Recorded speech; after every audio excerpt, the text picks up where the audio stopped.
Ледоход практически прошел, и на некоторых реках Якутии уже открыта навигация. Так, согласно приказу Министерства транспорта и дорожного хозяйства региона, открыта навигация для маломерных судов в Алданском, Амгинском, Чурапчинском, Мирнинском, Верхневилюйском, Нюрбинском, Сунтарском, Ленском, Алекминском районах.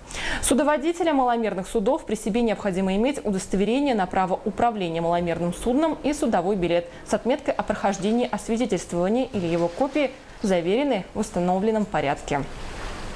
Так, в Ленске работа в речном порту началась еще в ночь на субботу, когда пришвартовалось первое судно. Но официальное открытие навигации провели позже. Какие планы у речного порта на это лето и кто получил ключ навигации, расскажет Наталья Беспалова. Поздравить сотрудников Ленского речпорта с открытием навигации приехали представители администрации, управления Алмаздортранс, Алмазовского правкома, а также судоходной компании «Алроса Лена». И поскольку первое судно разгрузилось в речпорту еще в ночь на субботу и капитан сразу покинул Ленск, символический ключ навигации из рук начальника речпорта Игоря Закирка получил заместитель генерального директора компании «Алроса Лена» Николай Комаров. Разрешите вручить ключ от навигации представителю компании «Алроса Лена», которая пришла первая сюда к нам в Ленинский речной порт для передачи его на судно. В этом году из-за нрава реки навигацию пришлось немного сдвинуть. Ждали первые суда. Раньше они шли сразу за уходящим льдом, но в этот раз помешали малые реки.